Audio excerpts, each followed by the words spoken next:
आज हम पढ़ेंगे ट्रीटमेंट ऑफ पॉइजनिंग। अब ट्रीटमेंट ऑफ पॉइजनिंग में सबसे पहले हमारे पास था इमीडिएट कोज। इमीडिएट कोज मतलब कोई पेशेंट अपने पास पॉइजनिंग से आया, सबसे पहले अपन उसके अंदर क्या करेंगे ट्रीटमेंट में। तो हमारे पास 4 टर्म्स आते हैं, ए बी सी और डी। ए से हम एयरवेज बोलते हैं, बी मान तो breathing, C circulation, D depression of CNS. Airways मतलब कोई पेशेंट आया, सबसे पहले उसको एयरवे दो, मतलब उसको अच्छी ब्रीथिंग दो, अच्छा ऑक्सीजन सप्लाई दो, ये करो। अगर फिर भी वो पेशेंट एयर से सही नहीं हो पाता तो उसको ब्रीथिंग में हम उसको O2 सप्लाई देंगे, उसको हम आर्टिफिशियली O2 मतलब बाहर से उसको हम O2 देंगे ऑक्सीजन सिलेंडर लगा के। फिर सर्कुलेशन, उसको हम IV फ्लूइड्स इंजेक्ट करेंगे उसकी बॉडी के इलेक्ट्रोलाइट्स को मेंटेन करने के लिए, जो भी उसके अंदर बॉडी में सिम्टम्स है।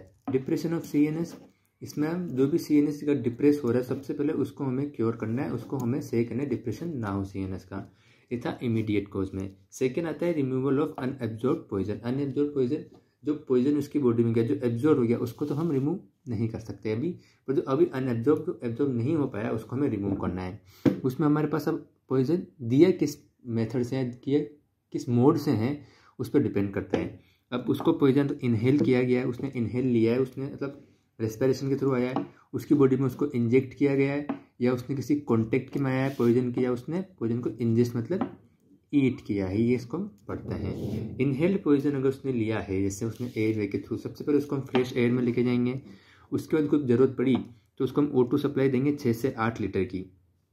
इसके बाद उसको मेडिकेशन के तौर पर हम उसमें निकोथिनामाइड देंगे 2 ml IV रूट से। अगर उसको पल्मोनरी एडिमा हो रहा है तो उसको ब्रोंकोस्पाज्म या डायूरेटिक्स की मेडिकेशन प्रोवाइड करेंगे। और उसको हम एक और मेडिकेशन होती है जिसको हम बोलते हैं एमाइनोफाइलिन देंगे 250 से 500 mg के रूप में। अब सेकेंड पॉइजन का मोड आता है इंजेक्टेड। इंजेक्टेड मतलब स्नेक बाइट हो गया या फिर किसी ने उसको इंजेक्ट किया इंजेक्शन के थ्रू, तो उसके ट्रीटमेंट के लिए हम क्या करेंगे, जहाँ पे हमने इसको, जहाँ पे इंजेक्शन हुआ है उसके थोड़ा सा ऊपर हम उसको टाइटली बांध देंगे, उस पॉइजन को हम सक कर लेंगे। और टाइटनिंग में हमें ध्यान रखना है कि हर 10 मिनट में एक बार हमें उस पॉइंट को खोलना है, उसको लूज करना है बार बार, जो बंदे टाइट किया। अगर हम उसको लूज नहीं करेंगे तो वहाँ पे गैंग्रीन बनने की संभावना हो जाएगी, क्योंकि वहाँ पे ब्लड सप्लाई रुक जाएगी। तीसरा आता है कॉन्टेक्ट पॉइजन।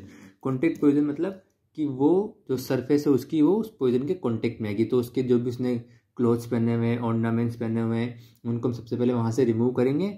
और अगर उसकी स्किन होगी, वेजाइनल हो गया, रेक्टम में अगर उसको हमने किसी सरफेस पर टच हुआ है वो पॉइजन, तो उसको हम वॉश करेंगे वाटर से 30 मिनट तक के लिए। फिर हमारे पास एक और लास्ट बनता है इंजेस्टेड। इंजेस्टेड मतलब उसने खा लिया, किसी फूड के साथ दिया या फिर किसी साथ दिया, तो उसको हम रिमूव करने के सबसे पहले करते हैं गैस्ट्रिक लवाज होता है एमेटिक्स। अब हम पढ़ेंगे गैस्ट्रिक लवाज के बारे में।